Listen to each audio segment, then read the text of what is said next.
Aleluia. Queridos, então vamos lá. Hoje nós vamos entrar no livro de 1 Timóteo, capítulo de número 2.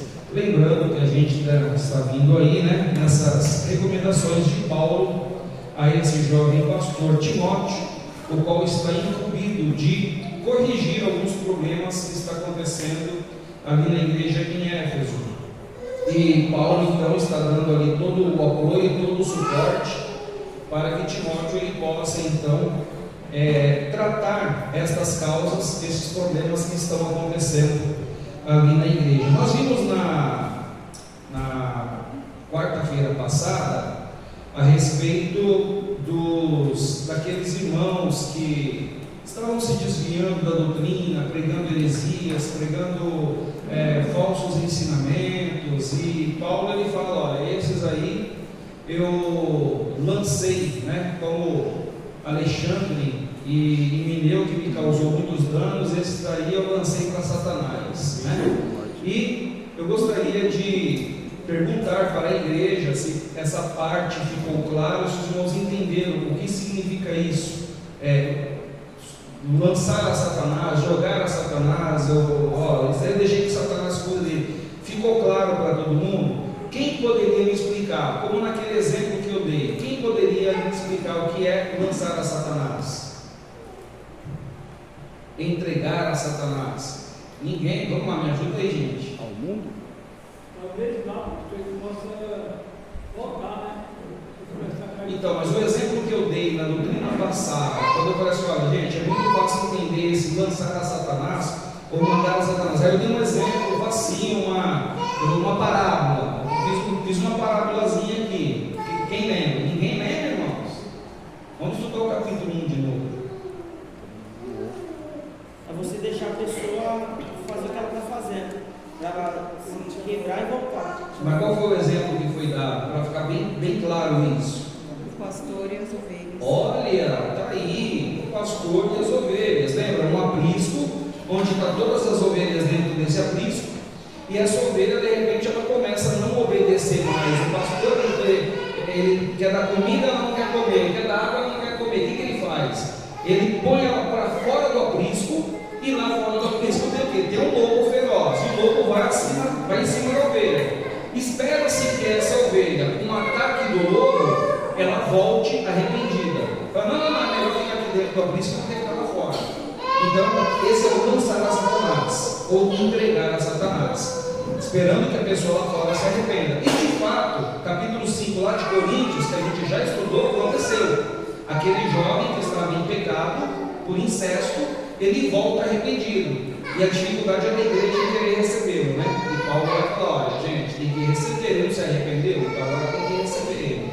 Amém, igreja? Amém. Isso, então, só para a gente ver aí, lá no finalzinho do capítulo 1. Capítulo de número 2, vai estar agora algumas instruções a respeito do culto, tá? Então, o capítulo de número 2, ele vai ser dividido em 3 partes. A primeira parte está do versículo 1 ao versículo 8, que ele vai falar aí sobre instrução de orar publicamente por todos os homens.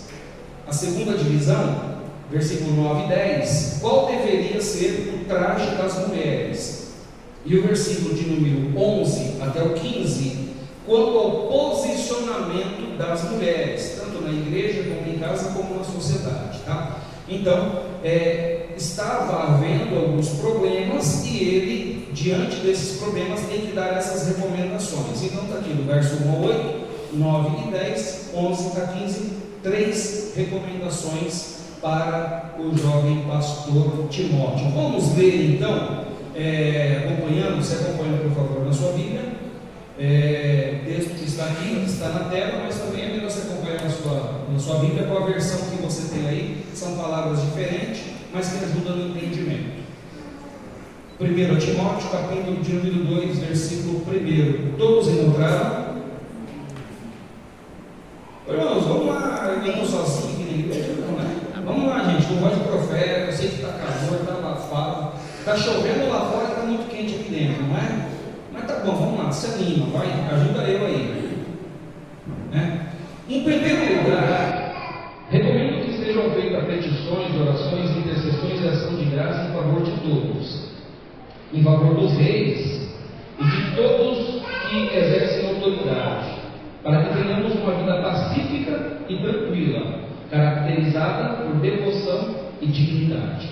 Isso é bom e agrada a Deus, nosso Salvador, cujo desejo é que todos sejam salvos e conheçam a verdade. Pois há um só Deus, e mediador entre Deus e a humanidade, o homem, Cristo Jesus. Ele deu a sua vida para comprar a liberdade de todos.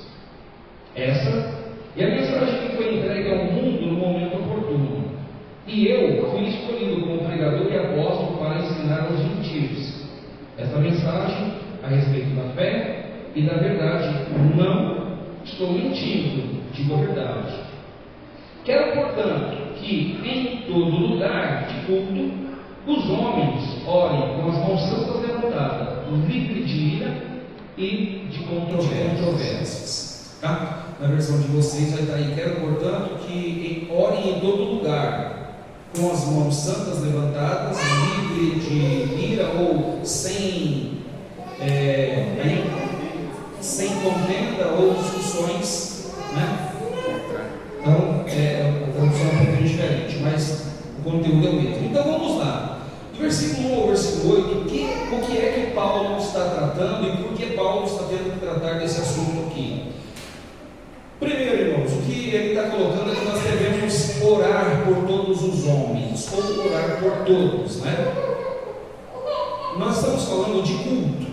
Então, se você olhar o título aí da capítulo número 2, é a ordem do culto, organização do culto, tá? Então, a primeira coisa que nós precisamos entender é que a oração, ela é um elemento indispensável do culto. Todo culto, ele tem que ser mantido a oração. Não dá para fazer um culto sem orar. Então é um elemento de culto indispensável. Espera-se que em qualquer culto, em qualquer encontro, em qualquer lugar, ele tenha orações. Tá? Isso ainda tem que ficar claro. Não dá para vamos fazer um louvorzão. Ele começa com louvor, termina com louvor, não tem palavra e não tem oração. Não dá. Tá? Então espera-se que, primeira coisa, todo o culto tenha oração. Isso é indispensável, é um elemento de culto. A oração em público, ela deve ter um papel importante. Não devemos orar só por nós, ou para mim, ou para a minha casa, para a minha família, para a minha igreja só, tá? Então Paulo ele vai mostrar aqui que nós devemos ter nas nossas orações as pessoas a qual ele está recomendando aqui, tá? Então nós vamos dar uma olhada aqui. Temos 4 modos ou 4 modelos de oração explícito aqui neste texto, tá? Neste texto. Então nós temos aí súplica. Quando a gente dá uma olhada na questão de súplica, a gente consegue ver bastante, por exemplo, a nação de Israel, quando ela está ainda no Egito, e ela começa a suplicar a Deus por causa do seu sofrimento, por causa da sua da escravidão, eles estão apanhando, eles estão sofrendo, então eles vão para praça pública e ali eles começam a orar e suplicar, né? Então é principalmente pelos cristãos da nossa comunhão. A súplica normalmente é algo que nós fazemos em conjunto, tem uma causa que também pode ser denominada aquela oração da fé que nós fazemos, tá? Então tem uma causa aqui do irmão, tem uma causa da irmã, a gente junta aqui e vai suplicar a respeito disso. E essa súplica é esse implorar, é se derramar diante de Deus, colocar no meio da situação. Então essa é a questão de suplicar. A oração no sentido geral é os pedidos em geral, por crente, não crente, os de longe e de perto, tá? Então tem o suplicar, que é aquele implorar por uma causa específica do nosso irmão, você e o seu irmão, ou a igreja, a comunidade ora junto. A oração é uma oração que você pode fazer de modo geral para crente, não crente, os de longe, os de perto, os sãos, os enfermos, e Deus coloca no seu coração e você vai orar, fazer algum pedido por alguém, né? Via de regra, esta questão da oração é um pedido, né? Porque nós vamos ver o último item aqui é o agradecimento, mas a oração, via de regra, quando nós vamos orar, a gente vai pedir, né? E tem a oração que é ação de graças, mas via de regra a gente vai pedir. E a intercessão, o que é a intercessão? Também ela é feita por todos, mas principalmente para os não salvos, os fracos na fé, os inimigos e contradizentes. No caso de inimigos aqui, vocês vão entender por que os inimigos depois. Não que o cristão tenha que ter inimigo, mas por causa de sermos cristãos, algumas pessoas se levantam contra nós, se declarando nossos inimigos por causa da nossa fé e por causa do debate que a gente faz de não aceitar certas coisas. Então acaba tendo inimigo, o cristão acaba tendo inimigos, tá? Então nós devemos orar por ele. A intercessão é muito importante, por quê? Ela é feita por todos, então já está aqui, você intercede por todos. Mas a igreja, quando está reunida, já não é uma intercessão, vamos todos nós aqui levantar agora e interceder pela vida do. Não, a gente vai orar, a gente vai suplicar. A intercessão normalmente é algo que você pede, tá? Principalmente por aquele que não está em condição de pedir. Então, por exemplo, uma pessoa que não tem fé, não acredita, ela não vai orar, ela fala assim, não, eu vou orar e Deus vai fazer. Ela não tem fé nem para alcançar isso. Então nós intercedemos por ela. Porque é uma pessoa que não adianta, ela fala assim, não, Jesus salva, mas eu não acredito. Não, Deus vai curar essa enfermidade, Ele pode curar essa enfermidade. Mas o médico falou que essa doença é terminal. Então a intercessão entra também quando a pessoa ela não tem a fé própria, né? Então nós vamos interceder pelas pessoas, principalmente os não salvos. Por exemplo, o não salvo, que está cego, surdo e mudo. Qual é a ligação dele com Deus? Nenhuma. Morto. A Bíblia fala que ele está morto. Então por essa pessoa nós intercedemos. Então você começa a orar a favor dessa pessoa para que Deus faça a obra na vida dele. Então por intermédio da intercessão Deus age na vida dele. Não porque ele pediu ou porque ele merece, mas porque você orou e você é filho de Deus e ele vai atender a sua oração. Está escrito na palavra. Então Deus começa a agir na vida dos outros por influência das suas orações. Então, quando ele fala que a gente deve orar por todas as pessoas, tem um último aqui, é oração de ação de graça, que é uma oração de agradecimento, né? É muito importante, irmãos, a gente precisa de se atentar a isso, porque às vezes nós fazemos tantas orações no culto para pedir e poucas orações para agradecer. É necessário nós termos momentos de orações de agradecimento, né? É muito bom quando uma pessoa é grata com a gente, não é? Quando você faz uma coisa, você nem está preocupado com isso, mas a pessoa vem, muito obrigado, aquela força que você me deu, ou aquela palavra que você falou, hoje eu estava na deprê e de repente você manda um versículo para mim, olha, obrigado. Você não se sente bem com isso? Imagina Deus, né? Deus ele também se agrada quando nós agradecemos das coisas que Ele tem feito nas nossas vidas. Então a oração de gratidão é necessária. É necessário tirar uma hora no culto e é necessário tirar uma hora no dia, né? Para a gente poder agradecer ao Senhor, né? Não é só pedir. Agradecimento também faz parte da oração. E não é só você ou eu. Qual que é um outro problema que nós costumamos ter, irmãos? Às vezes a gente ora, tem até pessoas que falam, pastor, eu não vou na vigília porque é 4 horas de oração.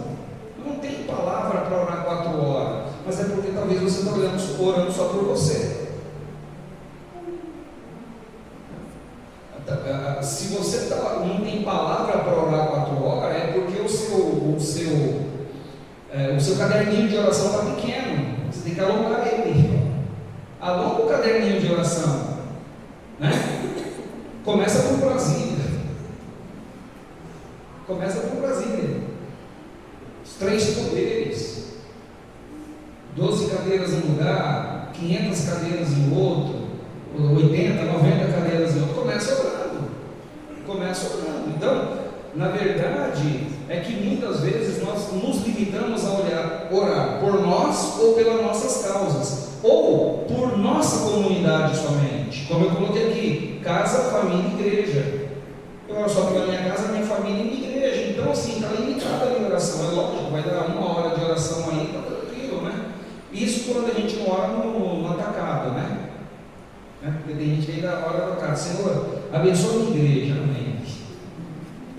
Né?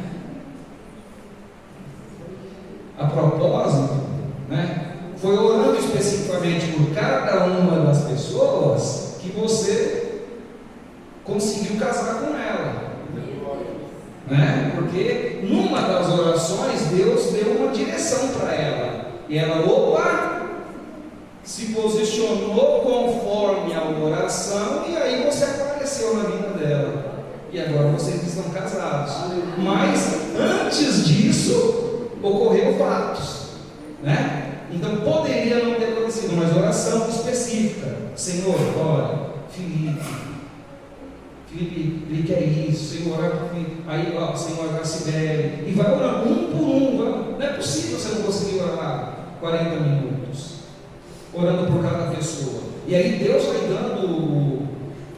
dando palavra, e Deus vai dando visão, e Deus vai dando também profecias, irmãos.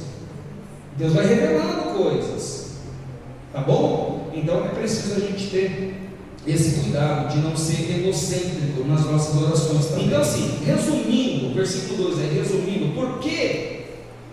Por todos os que estão acima de nós na hierarquia. Então o versículo 2 aí, ele fala pelos reis, príncipes, potestades, né? Então, por quê, irmãos? Ele explica.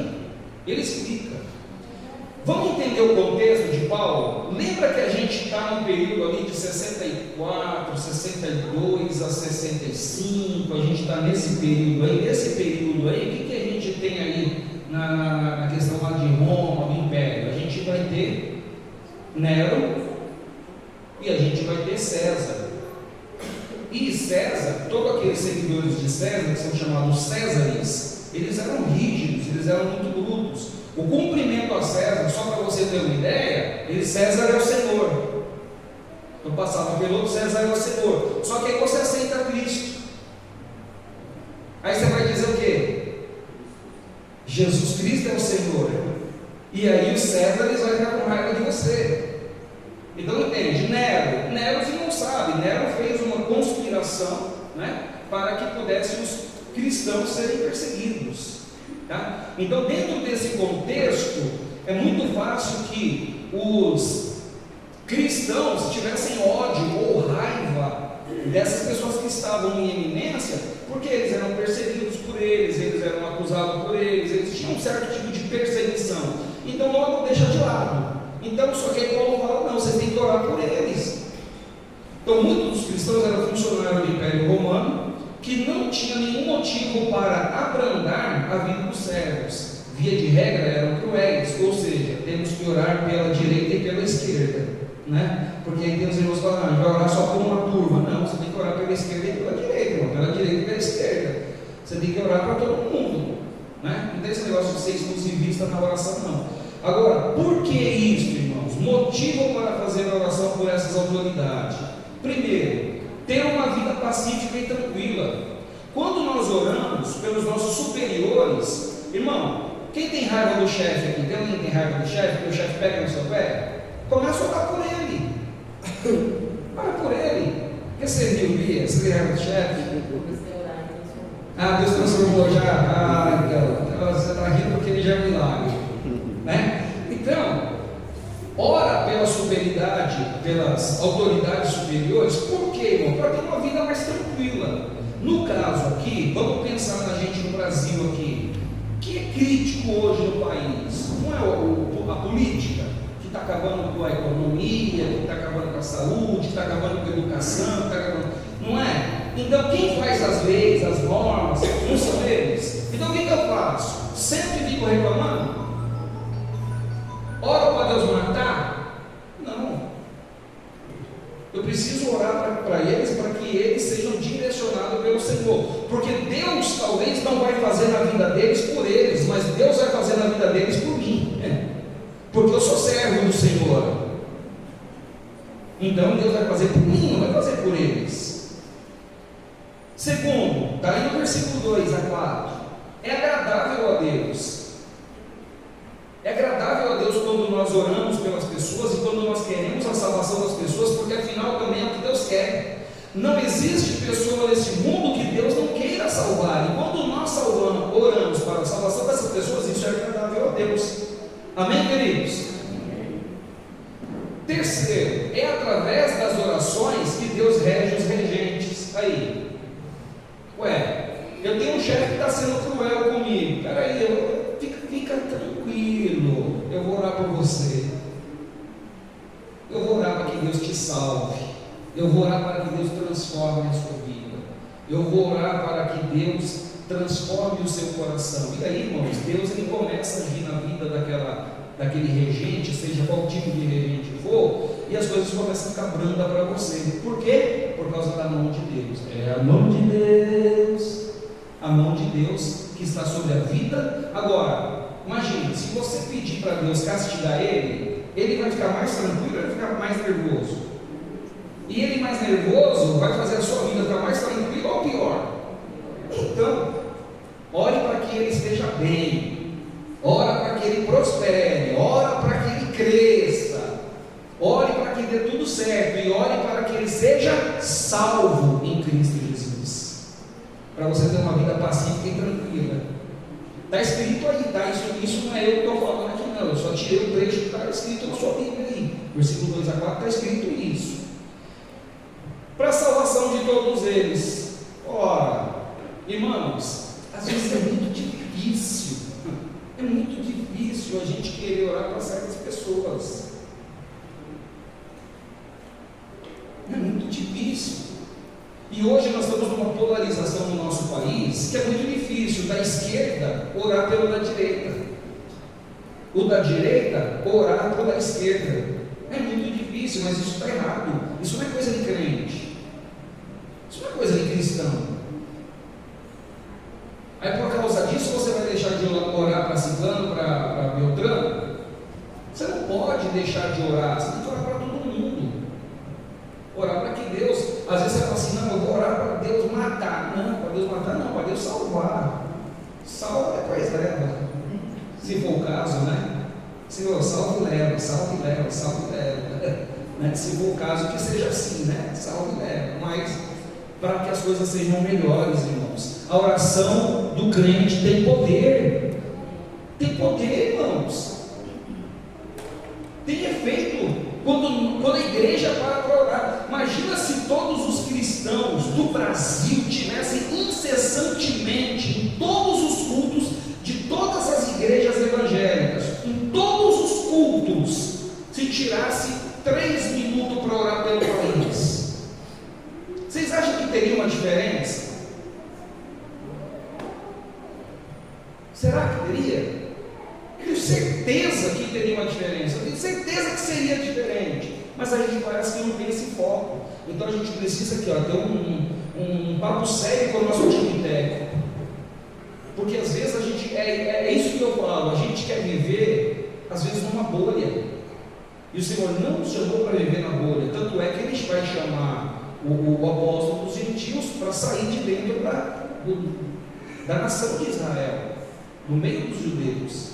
Amém, igreja? Então é preciso orar por todos e chegar ao conhecimento da verdade. Qual o conhecimento da verdade? Versículo de número 5 está aí bem escancarado. O conhecimento da verdade é que Jesus Cristo morreu na cruz, Jesus Cristo homem, para salvar, para libertar, para curar. E outra coisa, quando ele fala Jesus Cristo homem aqui, o que Paulo já está fazendo? Ele já está aproveitando o versículo para dar uma resposta. Qual é a resposta? Ele faz apologética contra o docetismo. Quem saberia me dizer aqui o que prega o docetismo? Docetismo. Eles ensinam o quê?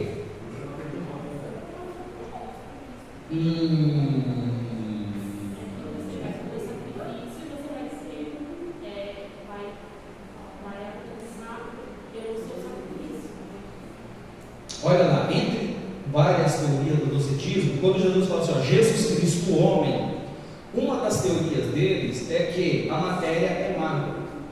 Se a matéria é má, logo Jesus não encarnou. Porque se Jesus veio em carne e a matéria é má, então Deus não é mais puro, santo, ele se contaminou. Então o que eles vão negar? Negam que Jesus teve um corpo físico.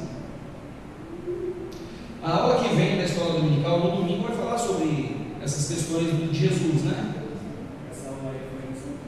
A lição 3, né? Falou sobre isso aqui. Mas agora a próxima aula também vai falar um pouco sobre Jesus, ele não sendo menor do que Deus, igual a Deus, né? Oi? Deidade. Foi na 4. 6, né? É verdade, eles são 6. Que vai falar que eles vão, que vai apontar como que Deus ele pode fazer. Ele mesmo declara: o Pai é maior do que eu. É isso mesmo, eles são 6. Eles são 6. A lição 6 vai ser muito importante. Que hoje nós vamos também ter um assunto aqui que está relacionado com a lição 6. Irmãos, é uma coisa incrível. Deus está fazendo as coisas. Então, qual que é a verdade? Jesus Cristo, o homem, deu a sua vida por todos. Pensando na sociedade mista em Éfeso, onde tem judeus e gentios, Paulo reforça que a salvação é para todos, não só para os judeus, porque os judeus têm essa concepção: não, a salvação é para os judeus, não, a salvação é para os judeus. E aí, Paulo dá outra resposta: a vida dele foi para todos. E, irmãos, isso é um problema. Isso é um problema, inclusive até nos dias de hoje, porque se a salvação é para todos, então está todo mundo salvo. Jesus Cristo morreu por todos, logo todos são salvos. E aí começam as discussões teológicas em cima disso aqui. Aí a salvação é universal, aí tem o universalismo, aí você vai ter a questão de que então não perde a salvação, porque se Jesus já morreu e deu a vida para salvar todos, todos estão salvos.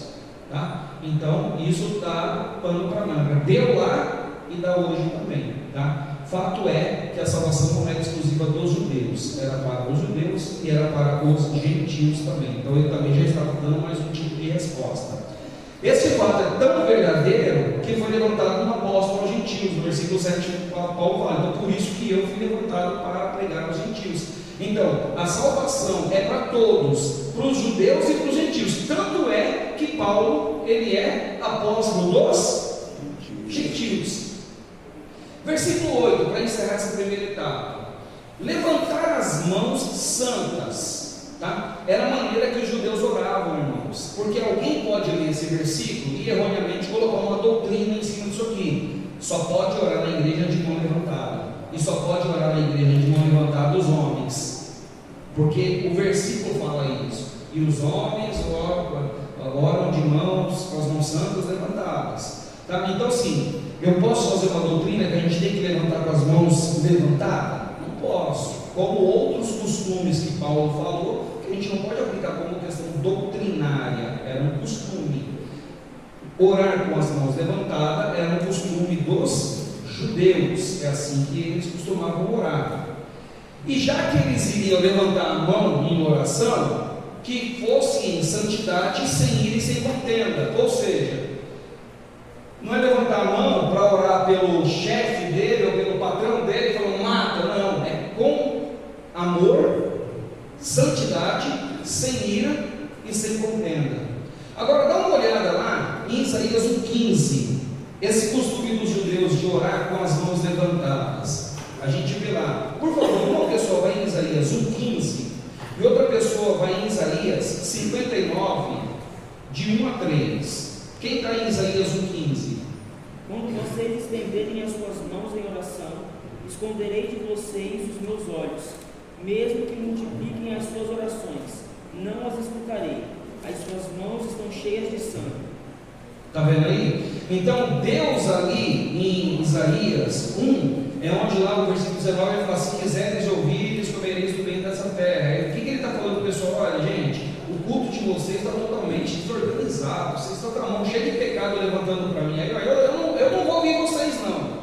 Então o povo levantava as mãos para orar e o Senhor falava assim: eu não vou ver não, eu não vou ver, essas mãos estão cheias de sangue, eu não quero saber disso não. Isaías 59, de 1 a 3. Desde que a mão do Senhor não está encolhida para que não possa salvar, nem agravado os seus ouvidos para não poder ouvir, mas as vossas iniquidades fazem separação entre vós e vosso Deus, e os vossos pecados encobrem o seu rosto de vós, para que não vos ouça.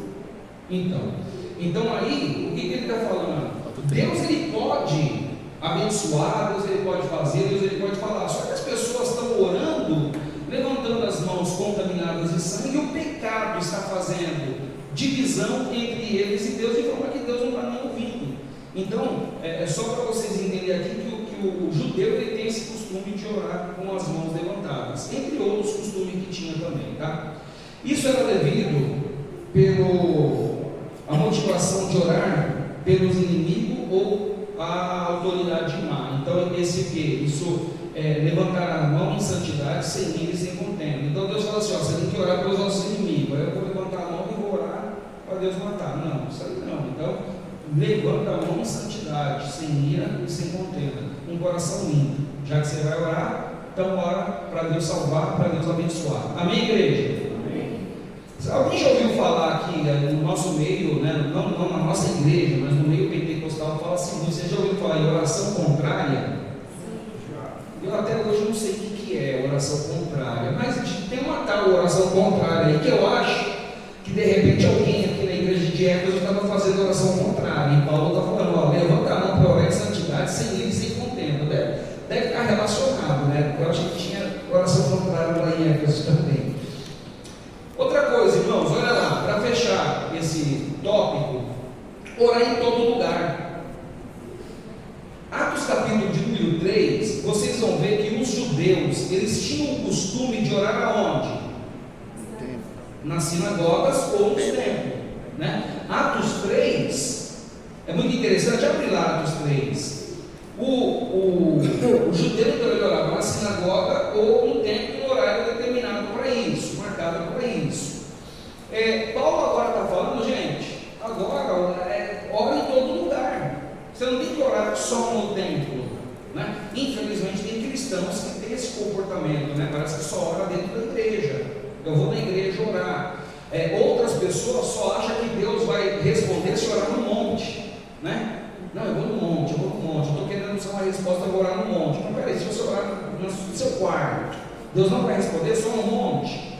Não estou falando que oração no monte não é gostoso, que Deus não responde, que Deus não, oração no monte é maravilhoso.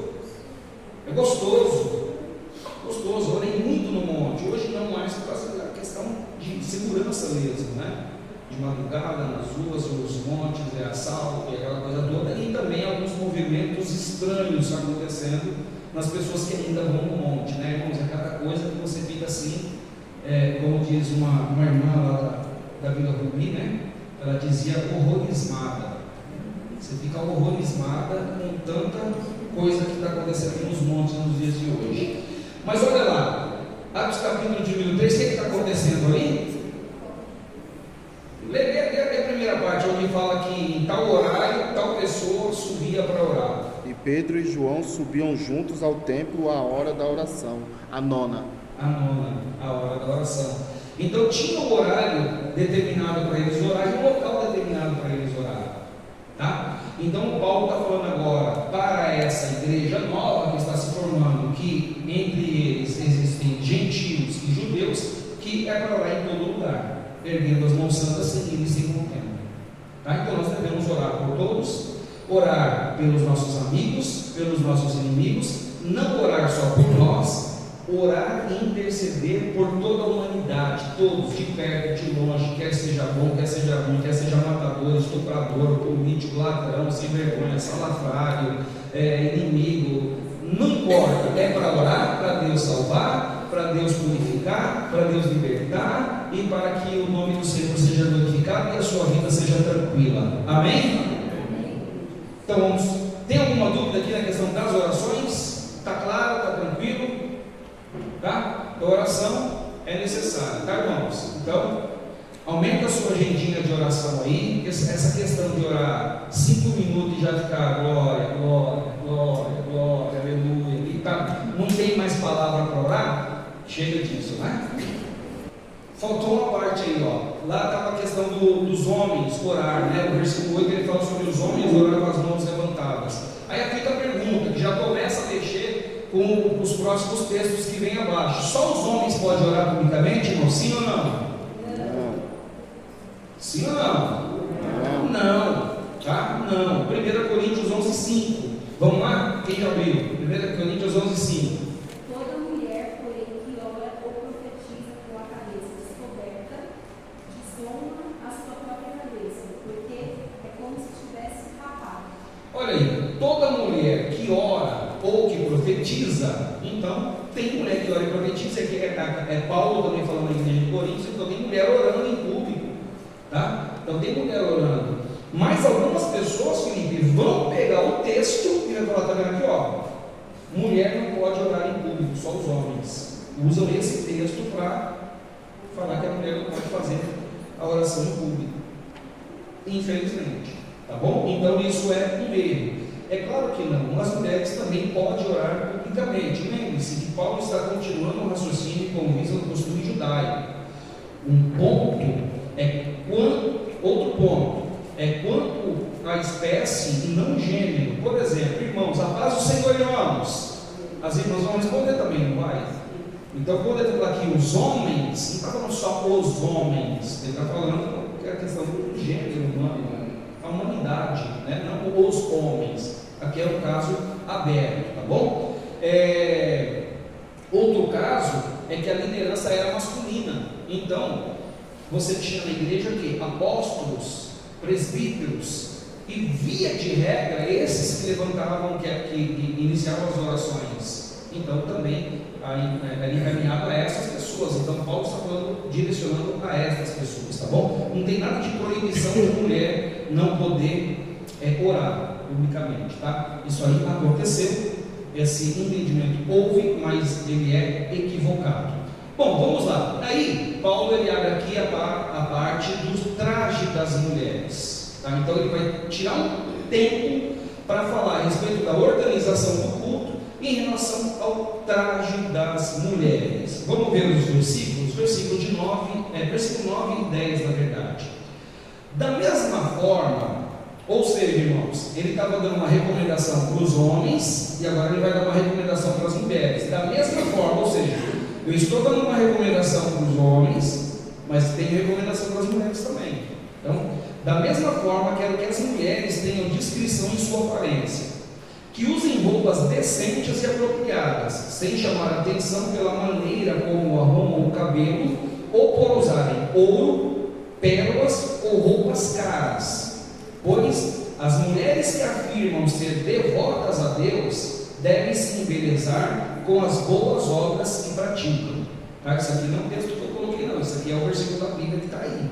Está na sua Bíblia com uma tradução um pouco diferente, né?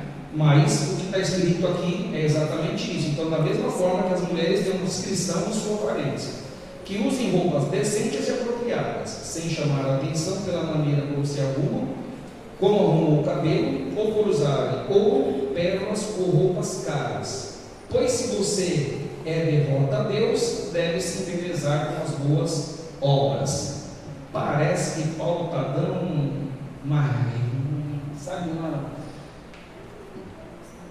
tapa, arrebentando com a vida das mulheres, né? Mas, irmãos, veja, tem contexto por trás, tem um pano de fundo por trás disso. Vamos ver então por que Paulo precisou falar sobre isso. Então, o problema do versículo 9 e versículo 10, principalmente o versículo 9, qual que era o problema? Paulo está tratando o perfil das novas convertidas de Éfeso, onde algumas dessas mulheres eram de alta posição social, eram mulheres muito ricas. Pastor, tem fundamento bíblico para isso? Primeiro, a gente vai em Lídia, apesar dela ser comerciante de púrpura em Filipos, mas Lídia era uma das mulheres que acompanhou o ministério de Paulo, que era riquíssima. Era riquíssima, porque púrpura naquele tempo, não, imagina naquele tempo, né? Era caríssimo. Agora vamos dar uma olhada onde fala sobre mulheres ricas acompanhando o ministério de Paulo. Atos, vamos lá, 3 pessoas. Uma pessoa vai em Atos 16:14, outra pessoa em Atos 17:4, outra pessoa em Atos 17:12. Atos 16:4, Atos 17:4 e Atos 17:12. 16:14, quem encontrou? Certa mulher chamada Lídia, vendedora de púrpura da cidade de Tiatira, que servia a Deus, nos ouvia e o Senhor lhe abriu o coração para que estivesse atenta ao que acontecia. Isso, então a gente vê aí essa tal de Lídia que apareceu e a Bíblia fala que ela era comerciante de púrpura. tá? Então ela era abastada, né? Tinha dinheiro, tinha grana. 17:4. Alguns deles foram persuadidos e se juntaram a Paulo e Silas. O mesmo aconteceu com numerosa multidão de gregos piedosos e muitas mulheres importantes. E muitas mulheres importantes da alta classe social. Muitas mulheres importantes se juntaram a eles. 17:12. E só que creram muitos deles, e também mulheres gregas da classe nobre, e não poucos homens. Então, mulheres gregas da classe nobre. Então imagina, irmãos, é muito simples a gente entender. Muito simples. Essas mulheres da alta classe, ou da alta sociedade, elas poderiam esbanjar ali o dinheiro, vestir bem, os melhores perfumes, as melhores essências, as melhores roupas, ouros, pérolas. Agora imagina, essas mulheres, elas estão em meio à alta sociedade e elas esbanjam de tudo isso. Só que agora ela se converte a Cristo e ela vai para a igreja. E aí ela se encontra na igreja da mesma maneira que ela está no meio do convívio dela.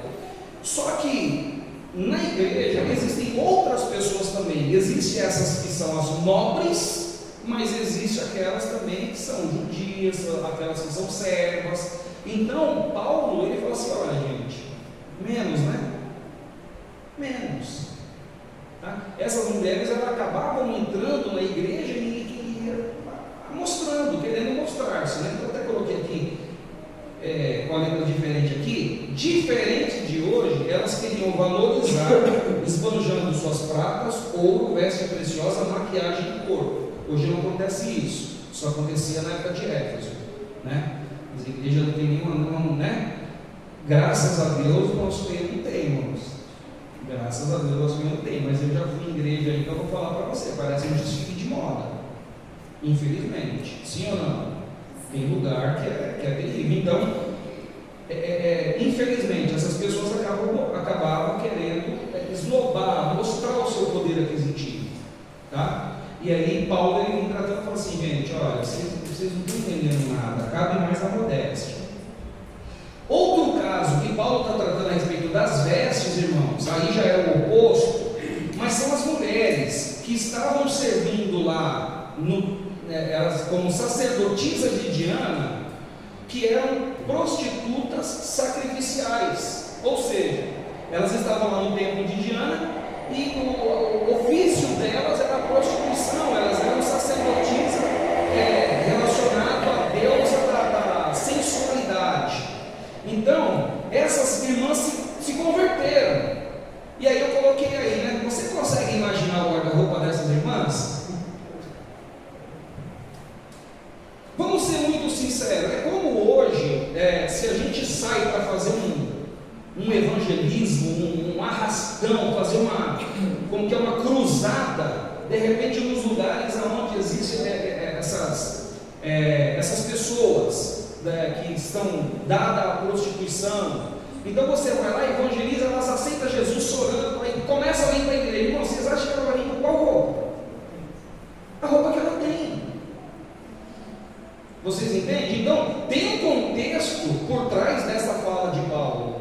Então, essas pessoas estão vindo, tá? E elas são acostumadas o quê? Por serem sacerdotisas e usarem a sedução, elas estão indo agora para a igreja, está misturando aquelas que são de alto poder aquisitivo, estão juntando as outras que são de classe baixa, que são pobres, que são servas, e está juntando as que são sacerdotisas de Diana. Então olha o que aconteceu dentro dessa igreja, as pessoas que estão entrando ali. Agora é interessante, Paulo não pôs ninguém para fora, Paulo não mandou disciplinar ninguém, Paulo vai trazer uma recomendação para elas. Então entenda que às vezes a gente quer jogar de lado, não é isso não, é para incluir, não é para excluir, é para incluir, mas para incluir da maneira certa, ajudando.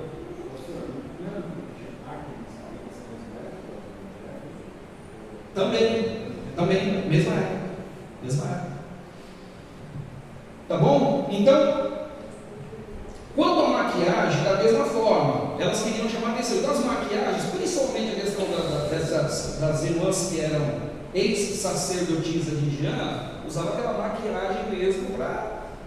Igual as mocinhas que trabalham aí vendendo o corpo. A maquiagem é forte, é pesada, que é para chamar a atenção mesmo, não tem jeito. É uma maquiagem que chama a atenção. É as unhas, é as pulseiras, é os negócios, é para sensualizar mesmo. Então, assim, é muito difícil você imaginar uma moça dessas que está indo trabalhar e você fala assim, ela está sem maquiagem nenhuma. Normalmente ela vai estar com as maquiagens muito chamativas, que é para poder chamar a atenção, né? Quanto aos cabelos, a mesma coisa. E principalmente, o que pode ser com essas mais ricas? Isso aqui a gente eu fiz uma pesquisa, e naquela cultura elas tinham os fios de ouro, e elas enrolavam junto com o cabelo fios de ouro, inclusive para moldar o cabelo. Por exemplo, o cabelo da Fernanda que está moldado ali, ó. Então imagina que elas fizessem essa mesma moldura do seu cabelo, Fernanda, só que para ele ficar com essa armação, eles enrolavam um fio de ouros para fazer essa armação.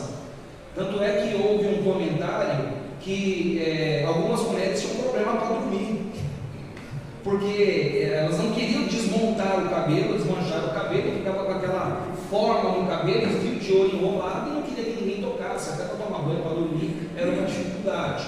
Mas fato é que elas tinham esse poder aquisitivo, então elas trançavam. Então imagina, por exemplo, a irmã Yolanda ali tem as tranças, imagina, no meio das tranças agora você trança uns fios de ouro, né? Era assim que elas faziam, entende? Então, é diante deste contexto que Paulo ele está dando essas recomendações. Quais são as recomendações diante desse cenário que eu acabei de mostrar? Em traje decente se atavie. Primeiro, irmãos, não é uma proibição. Ataviar, o verbo ataviar é maquiar, tá? Então ataviar é maquiar, é se arrumar, está relacionado às joias, aos pingentes, tá? A maquiagem está relacionada a isso. Você vê, por exemplo, a noiva ataviada para o marido, que é o caso do arrebatamento da igreja. A noiva ataviada para o marido, tá? Então, se ataviar, ou maquiar, ou colocar, ela não é proibido. Como também muitas religiões falam, tá vendo? A beleza ela não é de ser não servir a Deus. E não pode usar isso, não pode usar. Não, está errado. A mulher pode sim usar maquiagem.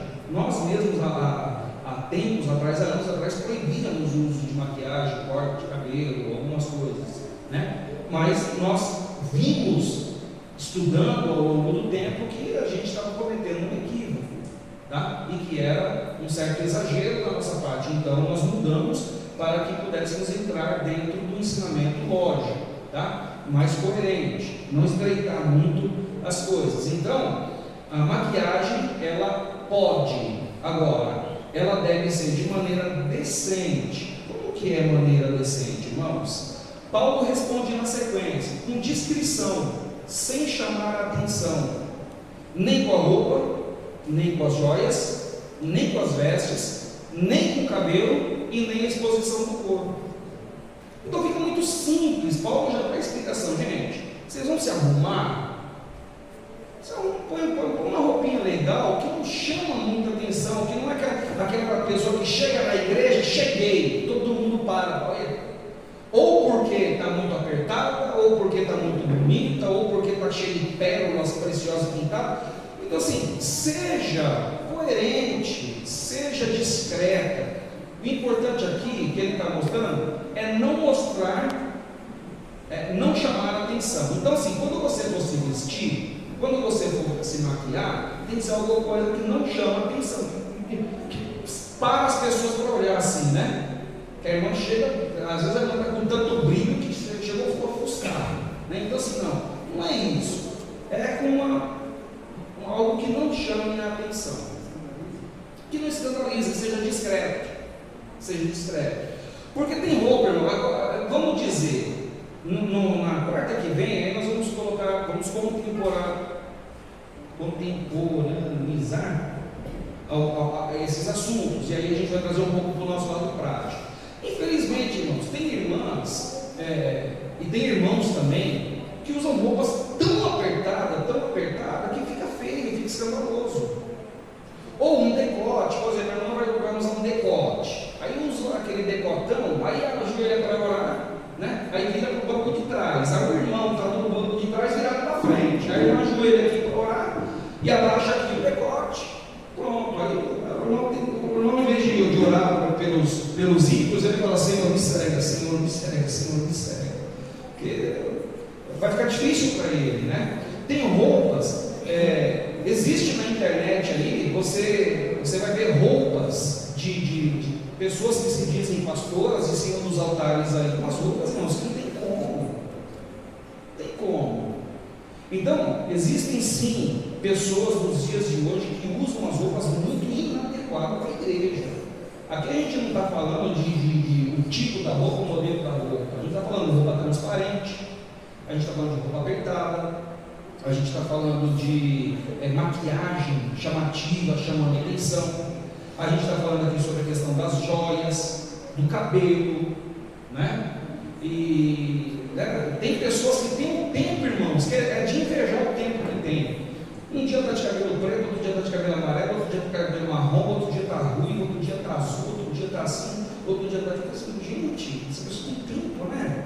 E outra coisa, outra hora é curto, outra hora está enrolado, outra hora é liso, outra hora está com baby liso, outra hora é chapinha, outra hora é. E assim, meu Deus do céu! Parece que tem 5 irmãs, cada uma com um cabelo diferente, mas é a mesma pessoa, está com um tempo, hein? Né? Então, assim, não que não deva se arrumar, pelo amor de Deus, irmãos, não é isso que Paulo está falando, não. O que tem que destacar e chamar a atenção são as obras, os gestos, as falas, as atitudes e as virtudes. Às vezes você tem a irmã que ela chega, chega chegando, está usando, mas na hora que ela abre a boca, misericórdia. O gesto, o jeito de falar, ou seja, as obras delas, que deveria chamar a atenção de obra de piedade, não tem nada, não mostra nada. As atitudes, quais são as virtudes dessa irmã? Então, Paulo ele está falando isso. O que tem que chamar a atenção nas irmãs não é a beleza natural que as irmãs têm, não é a beleza nas vestes, sabe, aquela coisa toda, né, tanto de coisa, bracelete, anel e tal, não sei o que. Que o brilho seja nas obras, que o brilho seja mais nas obras do que no corpo. Essa é a verdade. Agora, está proibindo maquiar? Não. Está proibindo ter uma pulseira, um anel, um colar? Não. Está proibindo ter um brinco? Também não. Né? Como eu sempre falo, use um brinco, mas não use um pneu de trator. Né? E aí é onde está a questão de chamou muito a atenção. Quando você chegar na igreja, né? Senhor, a pessoa vai olhar para o tamanho do seu brinco. Se você acha que ele vai notar o tamanho do seu brinco, tira, põe um pequenininho. A sua roupa, você vestiu a roupa, se você chegar na igreja, os irmãos vão reparar na sua roupa, tira, põe outra que os irmãos não vão reparar. Simples assim. Simples assim, porque se os irmãos estiverem reparando, primeiro você vai atrapalhar o culto, né? Então vamos lá, não que não tenha que se cuidar, se arrumar, seja bela, seja plena, mas não será vista com os bons olhos se tiver excesso. Não vai ser vista com os bons olhos porque a gente delibera, né? E a gente ensina. Só um momentinho. Outra coisa, pode atrapalhar o culto de alguém, ou dos homens ou das próprias mulheres, porque se uma irmã chega com uma roupa meio escandalosa, a outra irmã vai ver e vai sair da graça. A outra irmã vai pecar. Porque você vê que se você vem com uma roupa meio, né? Antigamente usava-se saia, agora é pra que saia? Então você vem com uma pra que saia, né? Que era saia, mini saia, e agora é pra que saia. Saia, mini saia e pra que saia. Ele com uma pra que saia na igreja, a irmã vai escandalizar. Os irmãos que estiver no púlpito, no altar, que estiver falando, Jesus amado, e agora o que eu faço? Eu vou ficar só olhando para cima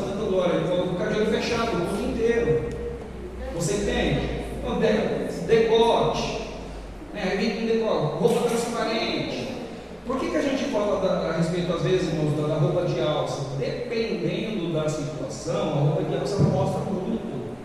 Porque você vai levantar a mão, você vai pegar uma água, você vai pegar uma criança, a roupa de alça, ela mostra muito. Gente, ó, evita a roupa de alça na igreja. Porque a irmã abaixa para pegar uma criança, a roupa larga, a alça não segura. Mostra, acaba mostrando. Então, são os cuidados que a gente tem que colocar. Agora, veja bem, talvez é isso que alguém ia perguntar, mas está aqui. Quanta roupa é só mulher? Ou os homens e as crianças também? E é qualquer roupa que vem na igreja? Então tem outras coisas no que a gente precisa ver. A gente às vezes fala na roupa da mulher, mas é a roupa dos homens. Está tudo certinho? Você entende? A roupa dos homens também a gente tem que avaliar. Às vezes o irmão fala assim, não, assim, você comeu um pouquinho demais aí, essa calça já está apertada para você, né, irmãos? Está machucando, não? Porque começa, você entendeu? Então começa a ficar desproporcional. Então vem com aquela camisa toda socadinha, toda, né, assim, né? Aí o cara que está fazendo musculação e fica com os peitinhos tudo golpinhado para fora, assim, né, irmão?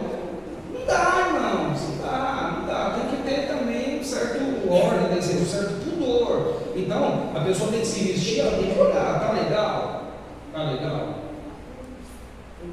E eu quero trabalhar mais isso, porque, por exemplo, irmãos, eu falo assim, onde você está indo?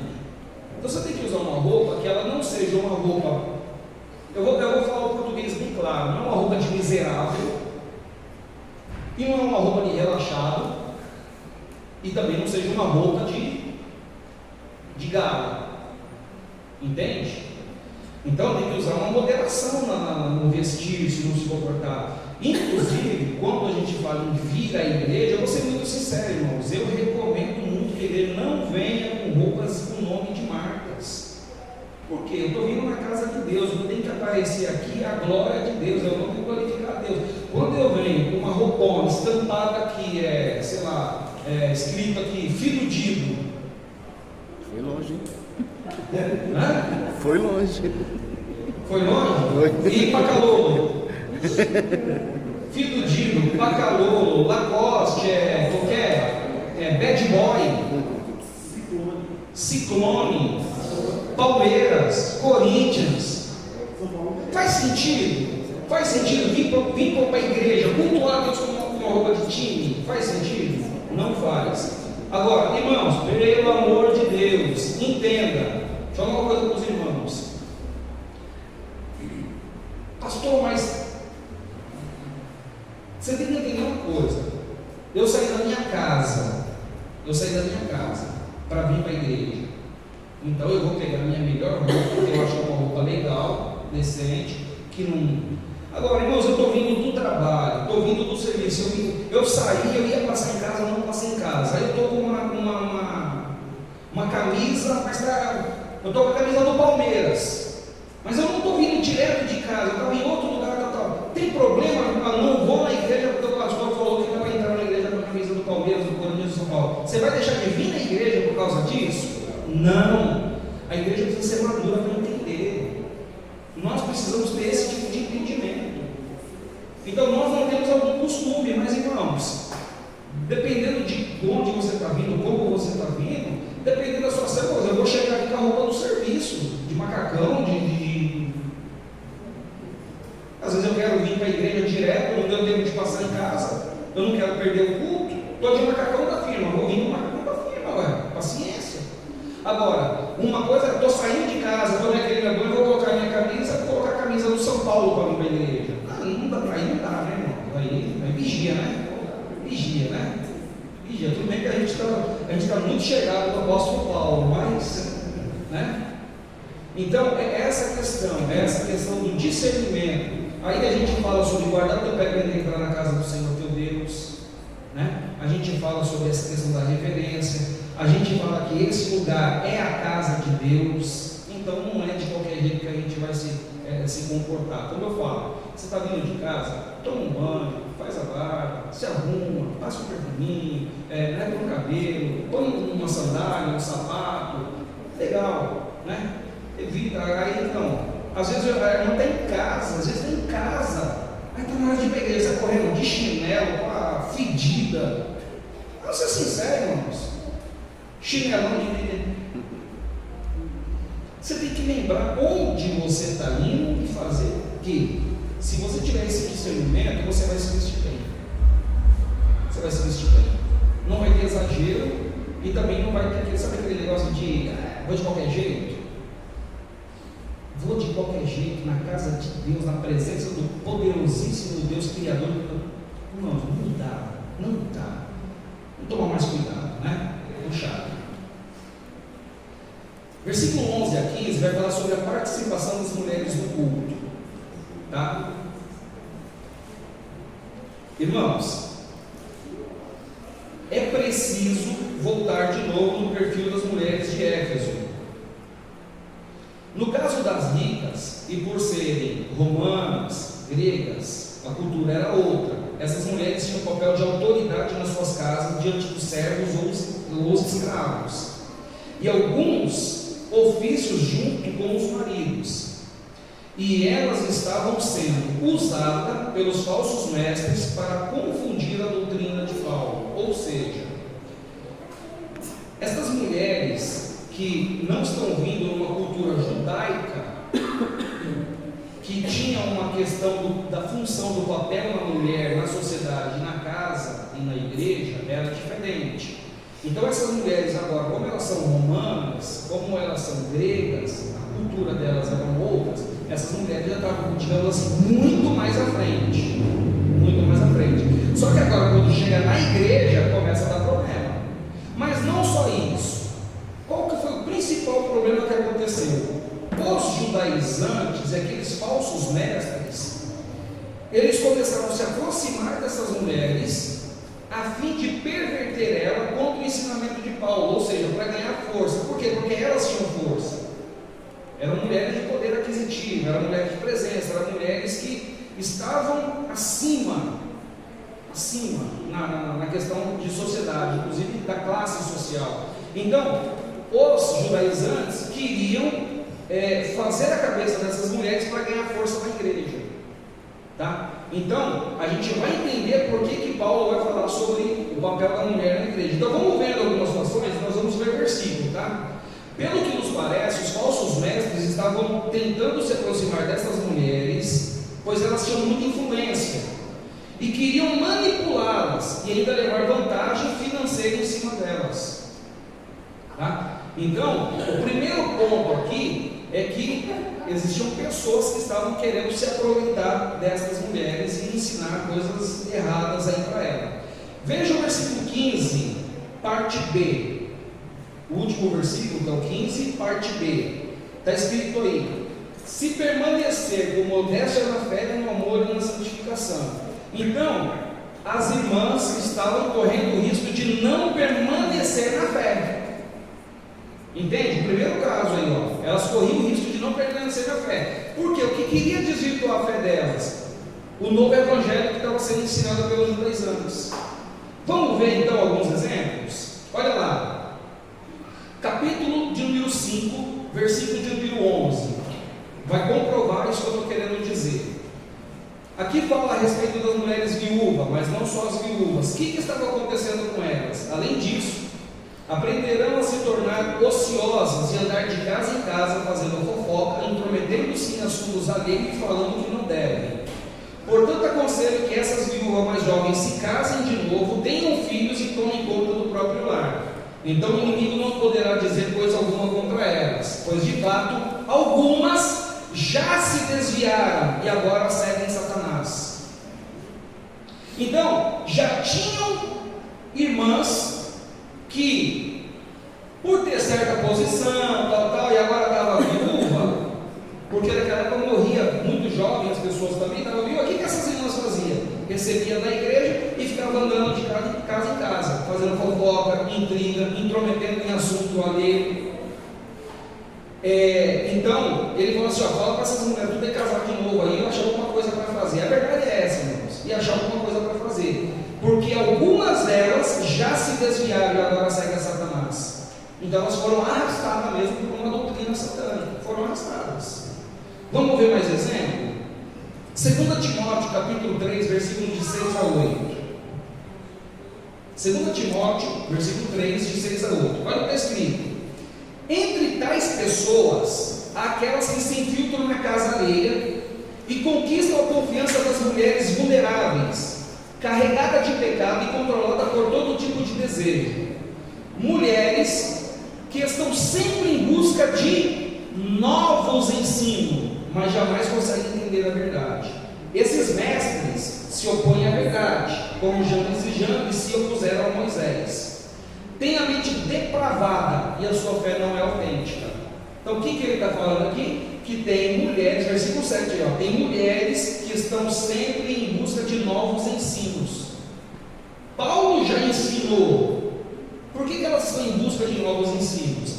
Então, e aí, olha aí, estes mestres, versículo 8, estes mestres se opõem à verdade, ou seja, esses judaizantes, falsos profetas, falsos mestres, falsos pastores, falsos doutores, estavam tirando proveito das mulheres.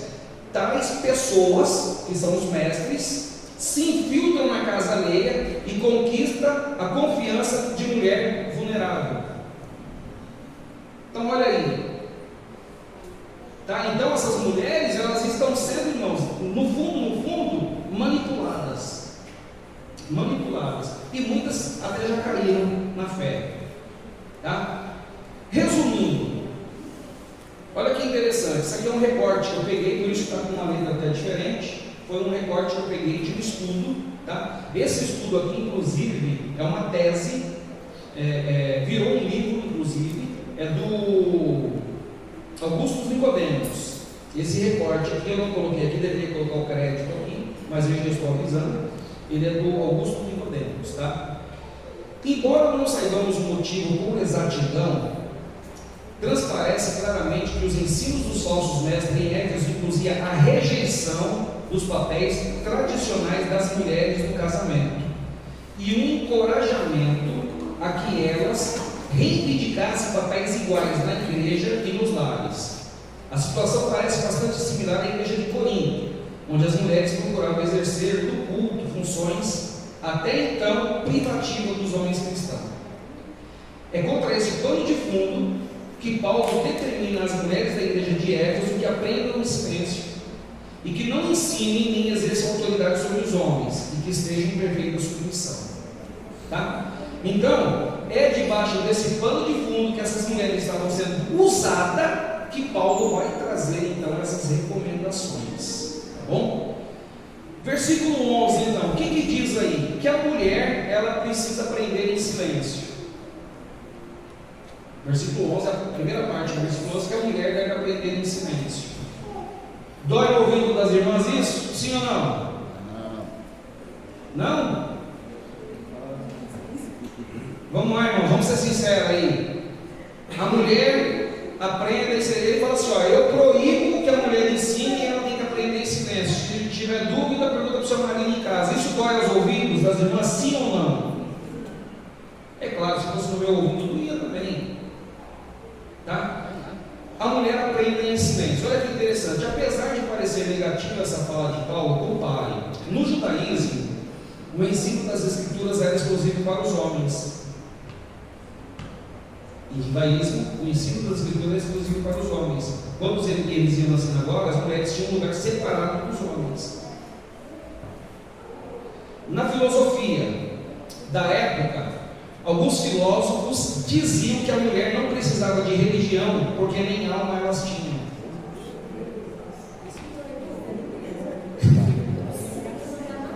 No cristianismo, Paulo disse que elas poderiam aprender sim, o que já era um grande avanço para o contexto da época. Então, olha bem o contraste. Hoje, você vendo esse contexto lá, essa fala hoje dói, mas quando você pega lá o contexto, o pano de fundo, você vê que realmente o cristianismo já está trazendo uma questão igualitária. O cristianismo já está sendo mais ponderado do que outros grupos. Agora, em silêncio, eu peguei esse recorte, para os irmãos verem o seguinte: quando falar que a mulher deve aprender em silêncio, então o primeiro fato é: a mulher pode aprender, amém? A mulher pode aprender a escritura, pode aprender a palavra, pode aprender teologia, não é igual a postura do judaico que não podia, não é igual a filosofia da época que falava que não é nem alma tinta, então para que aprender religião? Tem alma, né? Então a mulher pode aprender. Agora ele fala em silêncio. Veja os verbos no grego abaixo, deriva de calma, paciência, sem alvoroço. Quando ele fala em silêncio, ele não está querendo dizer calada. Eu fiz um recortezinho aqui, irmãos, eu consegui pegar os textos bíblicos em grego. Por quê? Porque me chamou a atenção que o verbo em silêncio, ele tem a mesma origem do verbo lá em cima que fala calmo ou paciente. Então ele deriva da mesma palavra. Então quando fala aqui em silêncio, mas lá no versículo 2 fala que é para a gente ter uma vida tranquila. Versículo 2 lá fala, não vou ler em grego, né? Mas fala lá que vocês devem orar por todos os homens, principalmente pelos reis, sacerdotes, os que estão em eminência, para que tenham uma vida tranquila. Essa palavra tranquila, está vendo? Que ele vem aqui no grego, lá em cima, lá embaixo, ele deriva da mesma palavra. Então, na verdade, o que ele está querendo dizer lá é que as mulheres, quando estiverem aprendendo, aprendam com calma, tranquilo, sem atropelar, sem dar alvoroço. Então não é para ficar parando o culto, o ensinamento, para ficar perguntando, não é para querer se contrapor, não. No momento do ensino, ouve, calma, não se desespera. No momento do ensino, escuta. É isso que ele está querendo dizer. Em silêncio não é calando a boca das mulheres. É falando, calma, tenha paciência aí. Aprenda tranquila, calma. Você vai entender tudo. Né? Porque então dá-nos entender que elas estão alvoroçando, querendo perguntar, querendo contrapor, querendo tirar dúvida, tal, e acabaram atrapalhando até o raciocínio ali do apóstolo, que ele estava querendo ensinar. Está claro, irmãos? Tá? É bom quando a gente aprende, né? O versículo 12: não permito, porém, que a mulher ensine, nem use de autoridade sobre o marido. Não permito que a mulher ensine. Olha que coisa bruta, né? Aparentemente soa assim, né? Vamos entender isso aí? Esse ensinar, irmãos, de novo, tem a ver com o verbo. Esse ensinar é doutrinar, é fazer a doutrina. A mulher pode ensinar, o que ela não pode é doutrinar. Esse é um papel que foi dado quem? Aos apóstolos, bispos e presbíteros. E ele vai trabalhar isso mais para frente. Então, o papel de doutrinar a igreja é o papel dos pastores. Não é nem dos homens, não é da classe, não é do gênero homem, ou da classe homens. Não, tem homem que não vai doutrinar também. Quem é o homem que vai doutrinar? Ele tem propriedade para isso. Quem são? Apóstolos, bispos e presbíteros. Tá? Isso a gente vai trabalhar mais para frente. Então, essa questão que a mulher não ensine, é não ensinar doutrina. Doutrina. Essa questão da exortação. Então aqui, ó. É restrito a corrigir, exortar. Está relacionado com a doutrina. E não cabia às mulheres esse papel. É simples assim. Tem que ficar claro que o ministério pastoral feminino ele é rejeitado por Paulo. Isso Paulo vai dar ênfase nos versículos abaixo. O ministério pastoral feminino não existe. Então Paulo reforça isso. Tá? Paulo reforça isso. Isso aí, irmão, tem que ficar claro. Porque ele vai usar a Bíblia para mostrar que a mulher pode exercer. Aí fica uma pergunta, eu quero até fazer a pergunta antes. A mulher pode exercer um papel de autoridade? Sim ou não? Sim.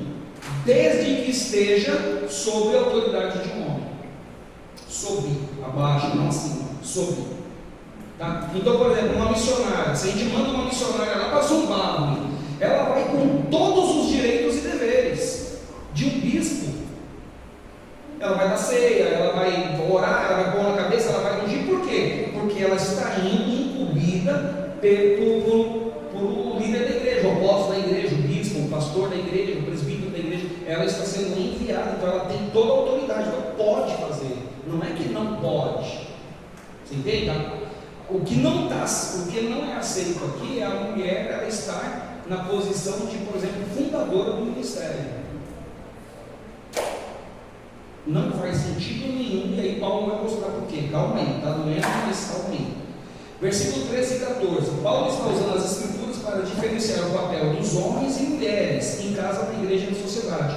Então Paulo vai explicar por quê, o versículo 13 e 14. Quando ele fala assim sobre Deus e Jesus, depois quando ele fala, então o que Paulo está querendo mostrar, irmãos? Olha aqui, é muito fácil. A criação. Quem foi criado primeiro, o homem ou a mulher? O homem. O homem. Então Paulo está indo por esse princípio. Outro princípio que Paulo está usando para que a mulher não domine sobre os homens. O princípio de Paulo, isso na família, em casa, e isso na igreja. Qual é o segundo princípio? A queda, irmãos. Olha o versículo 14, se eu não me engano aí, que ele fala assim, olha, a mulher caiu primeiro, e depois o homem caiu. Então, irmãos, quando você olha a criação, e quando você olha a questão da queda, e a questão da consequência da queda, que quando você vê a queda lá em Gênesis, você vai ver a consequência que Deus dá. Deixa eu falar uma coisa, por mais que doa aos ouvidos e talvez às irmãs, os irmãos precisam entender o seguinte: quem está dando as ordens é o Criador. Então o Criador está dando o manual. A mulher tem função e o homem tem função. A função das mulheres é uma e a função dos homens é outra. Pode inverter os papéis? Pode, mas vai dar problema. Quem está falando? O Criador. Ele colocou a ordem, ele colocou a sequência. Ele fez primeiro o homem e depois a mulher. Ele deu função para o homem e ele deu função para a mulher. Depois, na queda, ele também continuou dando castigo para o homem e castigo para a mulher. Ou seja, uma consequência para o homem e para a mulher. E na queda, devido à queda que foi provocada por Eva, que está no texto aí, o que Deus fez? Qual foi o problema da queda? Na criação, entenda, irmãs, principalmente as irmãs, entenda. Na criação, homem e mulher estavam juntos. Como houve a queda, o que Deus fez? O que Deus fez? Deus tomou uma decisão em relação à queda. Fala assim, agora a mulher vai se sujeitar ao homem. Dá uma olhada lá, dá uma olhada em Gênesis. A questão da sujeição não veio na criação, a sujeição veio na queda. Pós-queda. Ela veio como consequência da queda. Então, irmãos, quem está falando isso é Deus. Então, essa questão do homem e da mulher, agora, submissa não é ser tapete. O papel de submissão não tem nada a ver, é questão de ser inferior ou nada. Eu vou te mostrar, eu vou provar isso. Olha. Então não há discriminação nem desprezo, somente função diferente. Irmãs, olha isso. Não há discriminação nem desprezo, somente função diferente. Nós vimos na aula passada que Jesus é Deus. Jesus é Deus, sim ou não? Sim. Sim. Então tem Deus Pai, Deus Filho e Deus Espírito. Os três são Deus, sim? Sim. Deus Pai, Deus Filho e Deus Espírito Santo. Preciso terminar. Irmãos, Deus Filho é inferior a Deus Pai? Sim ou não? Então olha lá. Pega então essa visão. A fé reformada afirma que, assim como o Pai e o Filho são iguais em poder, honra e glória, desempenham papéis diferentes na salvação. Certo? Pai e filho é a mesma coisa, só que tem papéis diferentes. Um faz o papel do pai, outro faz o papel do filho. Homem e mulher se completam no exercício de diferentes funções, sem que isso haja qualquer desvalorização ou inferiorização da mulher. Papéis diferentes, só isso. Só isso. Então as mulheres têm os papéis e os homens têm outros papéis. Então Paulo fala, não é papel da mulher ensinar doutrina na igreja, é papel do homem. Simples assim, irmãos. Sem doer, sem machucar ninguém. São papéis diferentes. Olha lá. A mulher pode ensinar sim ou não? Sim. Irmãos, olha aqui. Tito 2 é uma epístola pastoral de quem? De Paulo. O que está escrito em Tito 2? Eu trouxe aqui o versículo que é para ficar bem mais fácil para a gente. Então, ensino correto na vida da igreja. Tito 2, versículo 1. Mas quanto a você, que suas palavras reflitam o ensino da verdade, Os homens mais velhos devem exercitar o autocontrole a fim de que sejam dignos de respeito e vivam com sabedoria. Devem ter uma fé sólida e cheia de amor e paciência. Semelhantemente, as mulheres mais velhas devem viver de modo digno. Não devem ser caluniadoras, nem beber vinho em excesso, antes devem ensinar o que é bom. Então a mulher ensina. Paulo está falando para Tito na igreja aqui também. Então, antes devem ensinar o que é bom. Devem instruir as mulheres mais jovens a amar o marido e os filhos, a viver com sabedoria e pureza, a trabalhar no lar e fazer o bem e a ser submissa ao marido. Assim, não envergonharão a palavra de Deus. Então, as mulheres podem ensinar, sim, elas devem ensinar. Por que eu coloquei aqui de verde, irmãos? Para a gente ir encerrando aqui, porque eu quero terminar o assunto. Me dá mais uns minutinhos, por favor. Porque também existe uma falha. Infelizmente, tem muitas, não estou dizendo aqui, no meio cristão, tem muitas mulheres querendo ter um cargo lá de autoridade para ser pastora, apóstola, não sei o que, querendo dirigir igrejas inteiras, mas está deixando de fazer isso aqui, ó. As mulheres devem instruir as mais jovens a ser dona de casa, a viver com sabedoria, com pureza, o trabalho no lar. Será que as irmãs também estão preocupando em ensinar as mais novas? Por exemplo, a menina que acabou de casar, né? Você acabou de casar. Alguma das irmãs mais velhas já sentou com você para falar a respeito do casamento? Papel das mulheres mais velhas. Ou seja, as que já são casadas têm que instruir as que estão casando agora. A Bia já está quase sendo mãe, já é mãe na verdade, né? Vamos falar correto. A Bia que já é mãe, ela que acabou de casar. A Fernanda está em processo de casamento. As irmãs mais velhas já chegou na Fernanda para dar uma alminha para ela? O que pode, o que não pode, o que fazer, como fazer? Agora, é bíblico ou não é bíblico? Sim ou não?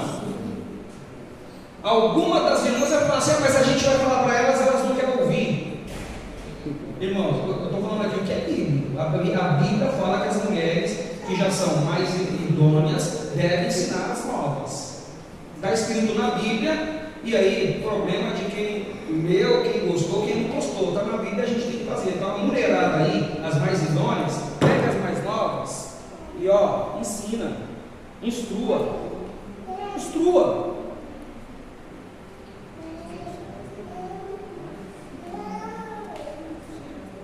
Aí aqui fala assim, versículo 15 aí: salvar-se-á, porém, dando à luz filhos, se permanecer com modéstia na fé, com amor e na santificação. Ou seja, a mulher só vai ser salva se tiver filho. Olha lá, salvar-se-á, porém, dando à luz filhos. Então a mulher só vai ser salva se der à luz, irmãos? Sim ou não? Não. Ainda bem que essa igreja é uma igreja sábia. Paulo não recomenda nem que se case se não tiver o dom para isso, conforme nós já vimos lá em Coríntios. Se não é para casar, se você não tiver certeza o dom para casar, quanto mais ter filho, né? Então ter filho não é questão de salvação. Será que ele ficou louco dizendo que a mulher só vai se salvar dando luz filhos? Tradução mais coerente: a mulher será salva se permanecer na fé, tendo modéstia e não se exibindo, amando com o amor de Deus, santificando-se enquanto cria seus filhos e os ensina na palavra. Simples assim. Tá? Irmãos, maravilha, né? É muito simples quando a gente pega a Bíblia e vai estudar comparando com o pano de fundo da época. O que as pessoas estão fazendo? Usando o texto hoje, na realidade de hoje, na situação de hoje, para proibir um monte de coisa, ordenar um monte de coisa que não tem nada a ver, não é o que Paulo estava ensinando. Então, o papel das mulheres na igreja é fundamental. As mulheres podem ensinar, podem ter cargos, funções, podem ter ministério, pode pregar a palavra, entende? Agora, o ministério pastoral feminino, ele até pode ser exercido uma questão de autoridade da mulher quando ela tiver sendo ordenada por alguém masculino, e aí entra a questão de Deus lá, porque Deus destinou assim, que o homem seja o cabeça, que Cristo é o cabeça da igreja, assim como o marido é o cabeça da mulher. Então, é simples isso, mas não significa que são posições diferentes nas tarefas, só isso. Não tem questão de mais alto, mais baixo, menor, maior, tem nada a ver. Tem igual os outros pensavam, falar, a mulher não tem nem alma para aquela religião. Não é nada disso não, tá? Posição igual. Ficou claro para vocês, para as irmãs, para todo mundo? Ficou claro? Tem alguma dúvida? A gente não pode, né, pastor, fazer tudo, desde que esteja debaixo de vontade. Em acordo. O problema é que esses judaizantes estavam querendo usar essas irmãs para, como elas tinham influência e poder, para tomar a frente e pregar o outro evangelho.